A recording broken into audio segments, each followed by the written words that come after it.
कुछ electronic equipment के use से आप जो है खुद भी शॉर्ट किलर बना सकते हैं। जैसे कि यहाँ पर देखें एक बक कन्वर्टर है जो कि 10 एम्पियर का है। यहाँ पे अगर आपको 5 एम्पियर की ज़रूरत है तो इसे आप यूज़ कर सकते हैं। और यहाँ पर अगर पावर डीसी सोर्स की ज़रूरत है तो आप इस बैटरी को भी यूज़ कर सकते हैं, जो कि लैपटॉप के बैटरी में ये सेल मिलते हैं। इसे आप सीरीज और पैरेलल में करके इसके एम्पियर और वोल्टेज को अपने अनुसार आप घटा बढ़ा सकते हैं और यूज़ कर सकते हैं। एक स्विच के माध्यम से इसके सेलेक्टर भी बना सकते हैं। यहाँ पर देखेंगे तो इसके जो हमारे मॉनिटरिंग करने के लिए एम्पियर और वोल्टेज का जो डिजिटल वोल्ट मीटर होता है वो है। इसमें आपका एम्पियर और वोल्टेज दोनों शो करेंगे, यानी ये कि डिजिटल ये वोल्ट मीटर है, वोल्ट और एम्पियर मीटर है।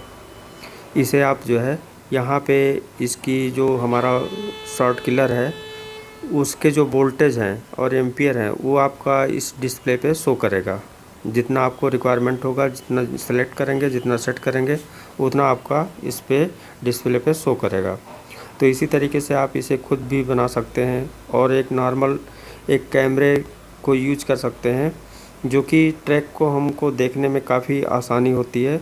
और ये जो है कैमरा कैसे है हमको यूज करना है, इसे भी हम आपको बताएंगे कि इसमें जो है, यानी इस वीडियो में आप कुछ चीज़ों को पहले समझ लें, फिर हम आपको नेक्स्ट कैसे इसको यूज करना है, कैसे कहाँ पे हमको किस हिसाब से ट्रैक को देखना है, तो सारे मेथड को हम आपको स्टेप बाय स्टेप बताएंगे। तो चलिए देखते हैं आगे।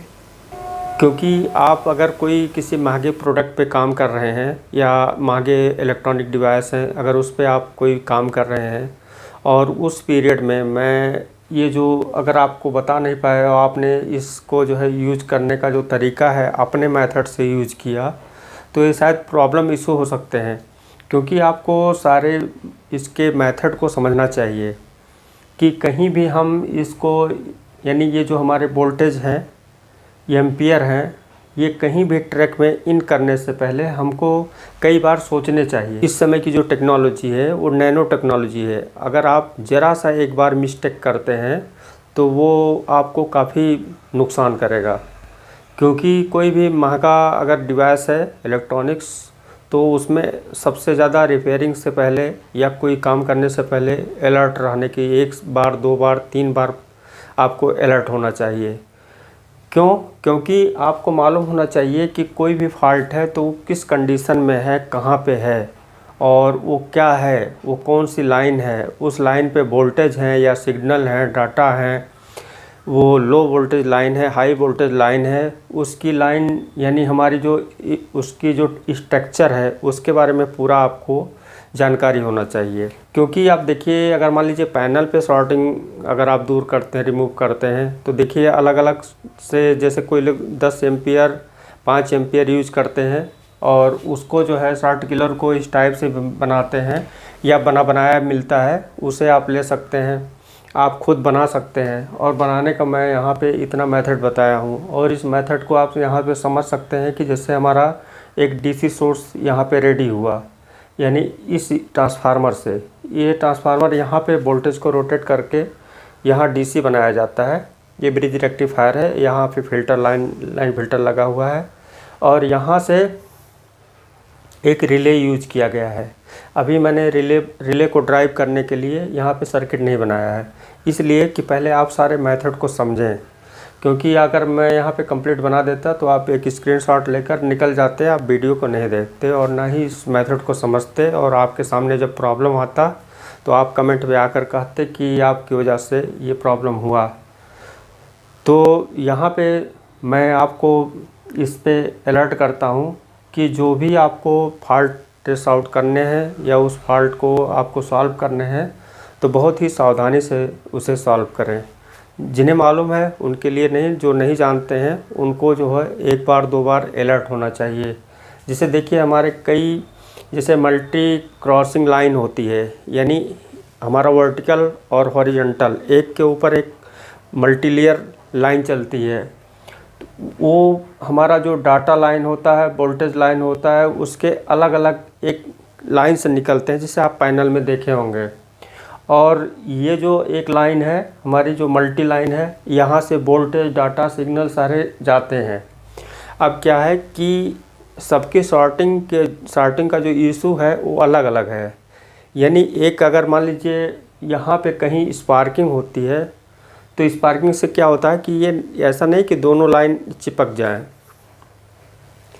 कभी कभी रेयर केस में देखा जाता है यहाँ पे ये जो लाइन गई है कहीं दोनों के बीच इतनी नज़दीक होती है, नज़दीक होने की वजह से उसमें एक ऑक्साइड या मॉइस्चर की वजह से वहाँ पे नमी आ जाता है। नमी आने के कारण वहाँ पे एक ऑक्साइड जमता है, दोनों लेयर के बीच में स्पार्किंग होती है।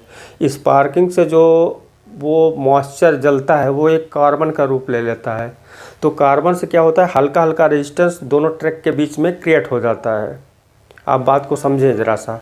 और ये इतने लो लेवल के डाटा सिग्नल होते हैं, मान लीजिए बगल से डाटा सिग्नल क्रॉस कर रहा है और वहीं बगल में हाई वोल्टेज BGH हमारा BGL लाइन क्रॉस कर रहा है, तो आपको ये देखना है कि प्रॉब्लम कहाँ पे है। और प्रॉब्लम कैसे देख पाएंगे, जब हम कोई लाइन को कट करके क्लियर करेंगे कि प्रॉब्लम इस लाइन में है या इस लाइन में है। और जो रेजिस्टेंस की बात है, रेजिस्टेंस हमारा जो मॉइस्चर से जो बर्निंग होती है दोनों ट्रैक के बीच की, वो एक कार्बन क्रिएट होने की वजह से उसमें कम या ज़्यादा जो रेजिस्टेंस बनते हैं जो दिखाई देता है आपको मल्टीमीटर पे, वही रेजिस्टेंस है। क्योंकि कभी भी मान लीजिए ये हमारी पिक्सल लाइन में शॉर्टिंग हुआ तो पिक्सल लाइन में क्या होता है, मल्टी लेयर क्रॉसिंग होती है वहाँ, लेकिन आपको उसके देखने के लिए लेज़र लेंस होना चाहिए। लेकिन यहाँ पे इतना आपको जानना ज़रूरी है कि ये जो हमारे प्रॉब्लम आ रहे हैं इस समय शॉर्टिंग के, उसे बहुत ही अलर्ट होके यूज करने हैं। अब जैसे यहाँ पर देखें, ये हमारा DC सोर्स रेडी हो गया। अब यहाँ पे मैंने एक कई टाइप के इसलिए बताए हैं कि आप DC सोर्स यहाँ से भी इस टाइप से बना सकते हैं, इसे फिक्स करके बना सकते हैं। आप किसी बैटरी से भी एम्पियर को यूज कर सकते हैं DC। यहाँ पे बीच में जैसा कि हम अभी वीडियो में आगे दिखाए हैं, बक कन्वर्टर यूज कर सकते हैं 10 एम्पियर 20 एम्पियर, उससे आपका एम्पियर और वोल्टेज दोनों कम या ज़्यादा कर सकते हैं। और सबसे जो मेन बात है कि ये जो वोल्टेज हमारे आउट होंगे, कोई भी वोल्टेज, चाहे वेरिएशन करके, चाहे फिक्स करके, चाहे आप एम्पियर वोल्टेज को कंट्रोल करके जो भी आप आउट करेंगे और उससे आप यहाँ पे किसी ट्रैक पे काम करेंगे उस शॉर्ट सर्किट को रिमूव करने के लिए, उसके प्रॉब को लेकर, यानी इसको टेस्टिंग प्रॉब को लेकर आप उसके ट्रैक पे टेस्ट करते हैं, बार बार टेस्ट करते हैं। तो यहाँ पे जो ट्रिगरिंग पल्स आउट होती है, ट्रिगर का मतलब होता है कि जब आप कोई ट्रिगर आप देखे हैं तो उसमें कहीं रिवॉल्वर पिस्टल में एक ट्रिगर होता है, उसे आप पुश करते हैं तो उससे एक फायर होता है। तो वही कंडीशन यहाँ पे है। ये जो ट्रिगर किया जाएगा, यानी ये जो पल्स यहाँ से आउट होगा वोल्टेज का, वो पल्स सीधे उस जगह पे जाएगा जहाँ हमारा जहाँ हमारी शॉर्टिंग इशू है, वहाँ पे इसके इफ़ेक्ट होंगे। अब यहाँ पर देखें, ये जो रिले मैंने यहाँ पे यूज किया है, ये रिले आपका वही काम करेगा जो आप हाथ से टच करते हैं किसी ट्रैक को। तो जो हाथ से काम आप कर रहे हैं वही काम ये रिले काम करेगा।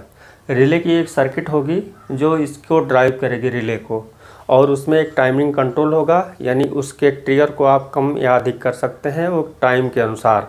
उसे बहुत स्लो और उसे फास्ट जितना चाहें उसे कम ज़्यादा यहाँ पे इसे रिले को ड्राइव कर सकते हैं।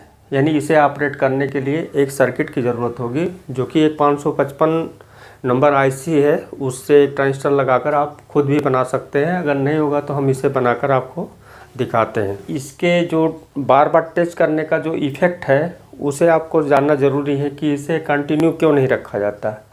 यहाँ जैसे मैंने उसके पहले आपको बताया था कि एम्पियर और वोल्टेज की जो काम होते हैं दोनों को समझना ज़रूरी है, साथ साथ में दोनों काम करते हैं। जैसे मान लीजिए है आपका इस एरिया में फॉल्ट है और इसके ट्रैक यहाँ से इन हो रहे हैं और ऐसे घूमते हुए यहाँ पे आए हैं।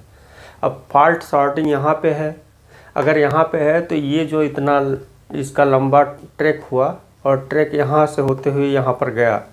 अब यहाँ पे जो आप वोल्टेज यहाँ से देंगे तो ये वोल्टेज इस लाइन की लंबाई पे भी डिपेंड करता है। अगर आप कम वोल्टेज देंगे तो यहाँ पे जाते जाते एक रेजिस्टेंस इशू होता है, जो कि ये जैसे जो ट्रैक बने होते हैं वो हमारे जो कॉपर के होते हैं, तो उसमें रेजिस्टेंस जैसे जैसे हमारा ये एरिया लंबा होता जाता है उसी हिसाब से इसमें एक रेजिस्टेंस क्रिएट होता है। तो उसको कवर करने के लिए एम्पियर और वोल्टेज को इसी के अनुसार भी रखना पड़ता है। जैसे आप मान लीजिए 1 एम्पियर देते हैं, 1 एम्पियर 2 एम्पियर यहाँ पर देंगे, तो मान लीजिए ट्रैक पे यहाँ पे फॉल्ट है, तो इसकी जो दूरी है वो उतना 1 एम्पियर 2 एम्पियर वो पी जाएगा। पीने का मतलब हुआ कि उसके सेहत पे कोई इफेक्ट नहीं होगा। पीने का ही कारण हुआ कि आप 1-2 एम्पियर देंगे तो ये ट्रैक ही पूरा उतना पी जाएगा, उसके सेहत पे कोई इफेक्ट नहीं होगा। और जब तक इफेक्ट नहीं होगा, जब तक हमारा ये शॉर्ट ओपन नहीं होगा। अब शॉर्ट क्या है? शॉर्ट नॉर्मल भी हो सकता है, दोनों ट्रैक के बीच की स्पार्किंग हो सकती है, या पिक्सल हमारी शॉर्टिंग, या मल्टी लेयर पे क्रॉसिंग शॉर्टिंग। तो ज़्यादातर इसमें शॉर्टिंग क्या होगा? शॉर्टिंग ये नहीं है कि ट्रैक को चिपक लिया, ऐसा नहीं है। ये उसके साइड में बर्निंग पोजीशन होती है, जब वहाँ पे आग लगती है ट्रैक के आसपास, तो वो क्या होता है, बगल से गुजर रही इतनी नज़दीक नज़दीक लाइन होती है कि उसमें जैसे जला तो वो जैसे पीसीबी होता है कुछ दूर तक जल जाता है, तो वैसे उसके एरिया जो कुछ दूर तक जल जाते हैं, तो दोनों में एक कार्बन के इशू टच हो जाते हैं। अब उसी कार्बन को हमको रिमूव करना होता है कि दोनों ट्रैक से हट जाएं।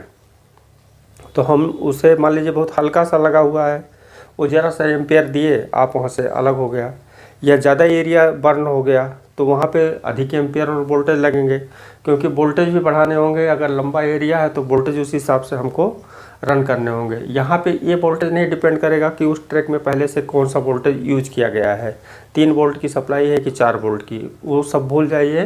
क्योंकि इस समय जो हमको प्रॉब्लम देखना है वो हमारा शॉर्ट सर्किट है, यानी वहाँ पे जो कार्बन है उसको हमको अपने एक आइडिया, एक फीलिंग से उसे रिमूव करना होता है।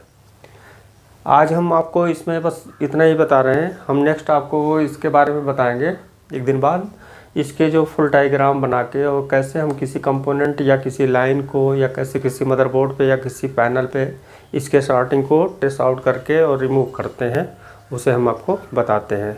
तो थैंक यू दोस्तों, और देखते रहिए, मिलते हैं नेक्स्ट वीडियो में। थैंक यू दोस्तों।